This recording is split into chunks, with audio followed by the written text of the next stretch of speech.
छत्तीसगढ़ के बिलासपुर में वजीर-ए-आजम नरेंद्र मोदी ने रैली से खिताब किया। इस दौरान वजीर-ए-आजम ने कांग्रेस पर जमकर निशाना साधा। वजीर-ए-आजम ने कहा कि कांग्रेस पार्टी हमेशा से छत्तीसगढ़ को नजरअंदाज करती आ रही थी, मगर बीजेपी सरकार में पूरे मुल्क के साथ साथ छत्तीसगढ़ की तरक्की बहुत ज्यादा हुई है। वजीर-ए-आजम ने कहा कि कांग्रेस सिर्फ वादे करती रही।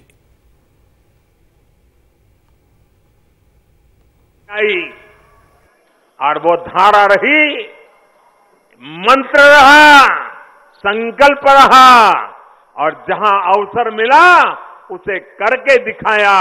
वो मंत्र है विकास, विकास और विकास। जरा मैं हमारे विरोधियों से पूछना चाहता हूं,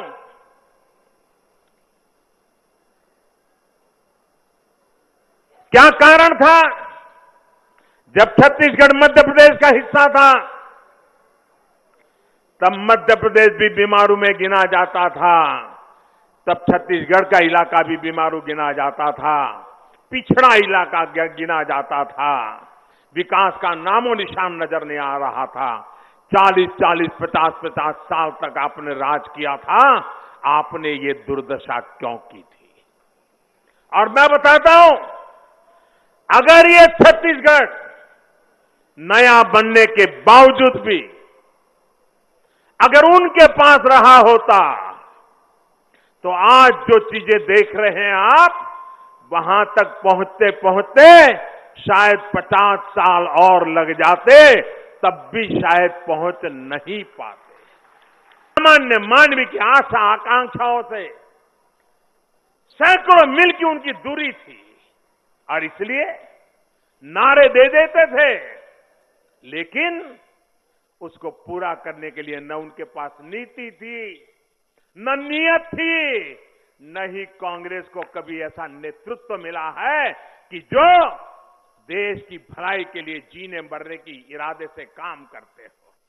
कांग्रेस पार्टी की सरकारें थी, उस समय जिस रफ्तार से घर बनते थे, हमने 4 साल में जो घर बनाए हैं, उतने घर बनाने के लिए कांग्रेस की रफ्तार से काम हुआ होता, तो मैं मानता हूं कम से कम 30 साल लग जाते।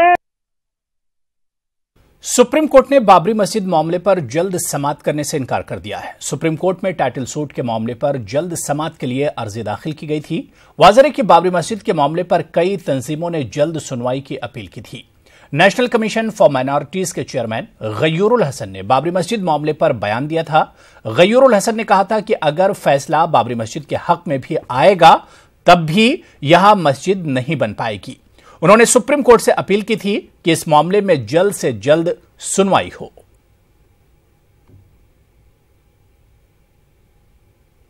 जस्टिस जो हैं वो इसको बहुत सख्ती से फॉलो कर रहे हैं कि उनका कहना यह है कि जो जिस ऑर्डर में केसेस हैं उनमें आउट ऑफ टर्न लेने का तरीका बहुत ज़्यादा नहीं होना चाहिए, बहुत कम उसमें आउट ऑफ टर्न केस लिए जाएंगे। और उन्होंने शुरू जिस दिन ओथ ली है उसी दिन ये बात इंडिकेट की थी कि हम किन केसेस को आउट ऑफ टर्न लेंगे और बाकी रूटीन सब लेंगे।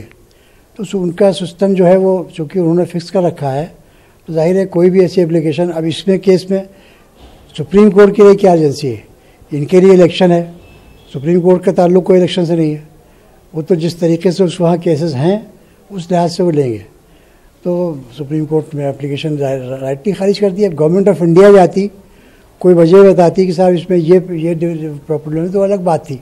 हम लोगों ने भी यहाँ दरख्वास्त हाई कोर्ट में दी थी 89 में इसको जल्दी करने के लिए, डे टू डे करने के लिए। हमारी दरख्वास्त खारिज हो गई थी, लेकिन जब government of India Atal Bihari Vajpayee ने उसको भेजा और हम लोगों ने भी सपोर्ट किया, तब कोर्ट ने उसको मंजूर किया था डे टू डे हियरिंग। तो रूटीन वे में तो सुप्रीम कोर्ट ने जो किया वो उसका रूटीन तरीका यही।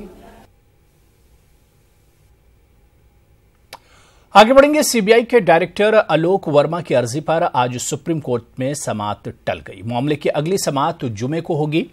चीफ जस्टिस ने सीवीसी की सरजनिश की। उन्होंने कहा कि सीवीसी की रिपोर्ट सौंपने में ताखिर की वजह से समाअत टली।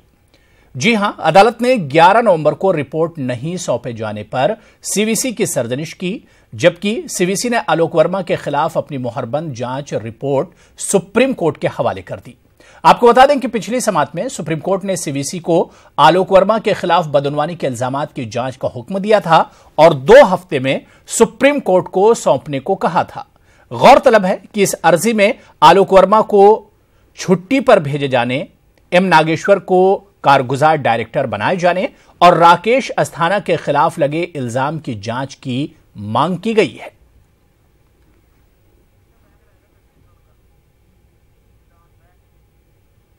और बात करेंगे छत्तीसगढ़ इंतखाबात की।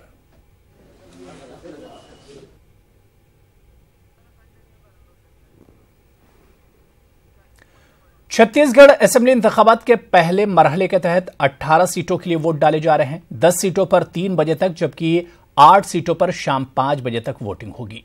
सिक्योरिटी के मद्देनजर तकरीबन 70,000 जवानों को तैनात किया गया है। नक्सल मुतासरा 8 अजला में वोटिंग हो रही है। रमन सिंह समेत 190 उम्मीदवार मैदान में हैं, जिनकी किस्मत का फैसला आज 31,80,014 वोटर्स करेंगे।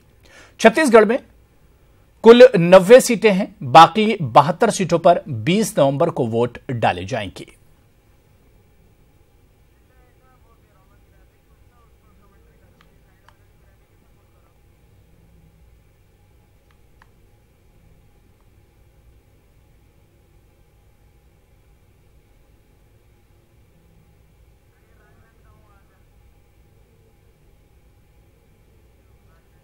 तो जिला राजनांदगांव की सीट की अगर हम बात करें तो यहां पर 6 सीटें हैं।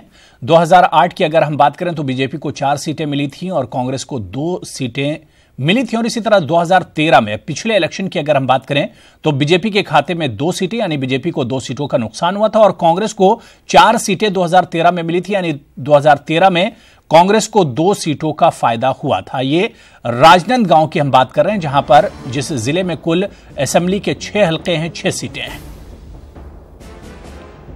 और इसी तरह से अगर छत्तीसगढ़ के दूसरे अहम जिला कांकेर की बात करें तो कांकेर में असेंबली के 3 हलके हैं, यानी 3 सीटें हैं। और यहां की भी तस्वीर की अगर हम बात करें, 2008 और 2013 की अगर बात करें, 2008 में बीजेपी के खाते में 3 सीटें गई थीं।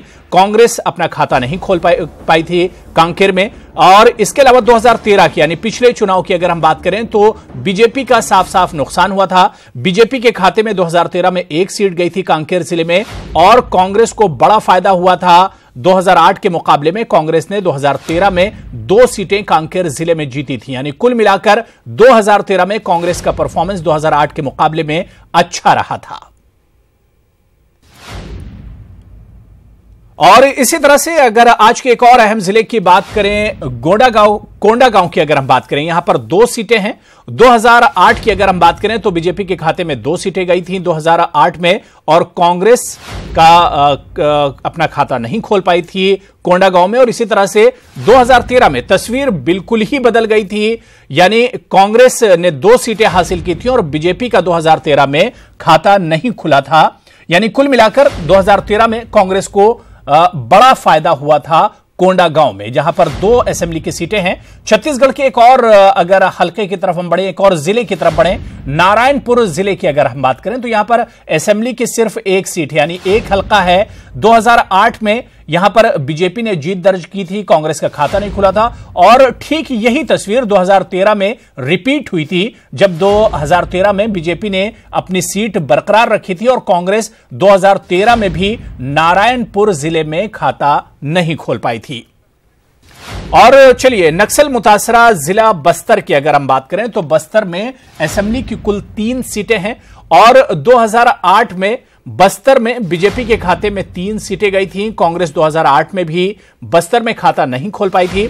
2013 की अगर हम बात करें तो 2013 में बीजेपी के खाते में 1 सीट गई थी, यानी 2008 के मुकाबले में बीजेपी को 2013 में 2 सीटों का नुकसान हुआ था और वो 2 सीटें जो बीजेपी हारी थी वो कांग्रेस के खाते में गई थी। यानी कुल मिलाकर अगर छत्तीसगढ़ के रन की हम बात करते हैं, मुकाबले की बात करते हैं, तो सीधा सीधा मुकाबला बीजेपी और कांग्रेस के दरमियान ही रहा। लेकिन 2013 में कांग्रेस ज्यादा मजबूत दिखी 2008 के मुकाबले में। बस्तर की बात करें और दंतेवाड़ा, ये भी नक्सल मुतासरा इलाका है दंतेवाड़ा, जहां पर सिर्फ पूरे जिले में असेंबली की एक सीट है, एक ही हलका है। 2008 में दंतेवाड़ा में बीजेपी ने सीट जीती थी, कांग्रेस को शिकस्त हुई थी। 2013 में यहां तस्वीर बिल्कुल बदल गई थी, मंजरनामा बदल गया था। बीजेपी अपनी सीट 2008 वाली सीट नहीं बचा पाई थी, जबकि कांग्रेस ने दंतेवाड़ा में 2013 में खाता खोला था और एक सीट दंतेवाड़ा की कांग्रेस के खाते में गई थी।